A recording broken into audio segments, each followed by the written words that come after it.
थोडासा off roading करायला लागतोय आता मला, पण थोडंसंच पुढं गेल्यानंतर एक जे दृश्य बघायला भेटेल ना, एक नंबर येड्या होताल. लय जणांना हे लोकेशन माहिती नाही आणि मला रिव्हील पण नाही करायचं. मी फर्स्ट टाइम निखिल सोबत आलो होतो ना, तेव्हा पण इकडंच आलो होतो, तेव्हा पण मी असंच बोललो होतो, लोकेशन रिव्हील नाही करणार मी कोणतं लोकेशन येते.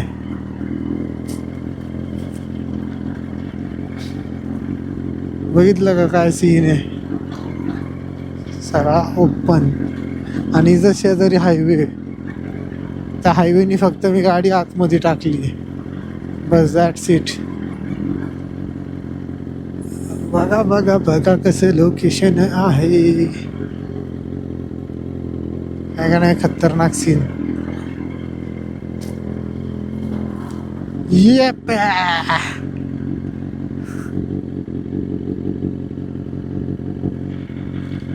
गाडीला थोडा सावलीमध्ये लावतो म्हणजे गार होईल.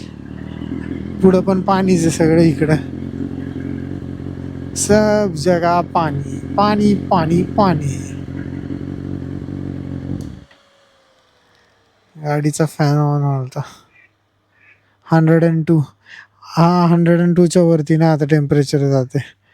एवढी एक गोष्ट चांगली झाली. लोकेशन दाखवतो तुम्हाला, काय भारी काय पक्षी व कसं तिथं मस्त पैकी ब्लॅक कलरचा पक्षी आहे. ऐका सगळीकडे इकडे पाणीच आहे.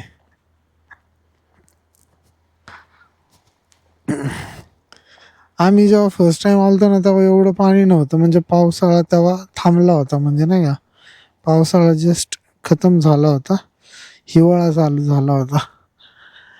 कसं इथे एकदम सेक्सी सेक्सी. इथून आम्ही असं अजून पुढे गेलो होतो, जाता येतं पण हे पाणी जरा आता जास्त आहे. आणि हा त्याच्या तिथं पण गेलो होतो, तिथपर्यंत जाण्यापुरतं आहे ना होतं नाही का जागा. हा ते एक एकटं झाड आहे का, त्या झाडापर्यंत आम्ही गेलो होतो पुढं ऑफ रोडिंग वगैरे करण्यासाठी, म्हणजे डॉमिनर आणि इम्पल्स. तो व्हिडिओ मी इथंच आहे ना तुम्हाला दाखवतो आता कसं आहे काय. गोप्रोमधनं आहे ना, जरा बंद करतो, मोबाईलवरती येतो. मी याच्यामध्ये आहे ना टाइमलॅप्स चालू केला होता मागाशी, स्लो मो सिनेमॅटिक. हा तशी सध्या सिनेमॅटिकची गरज नाही, पण लेट्स सी सिनेमॅटिक.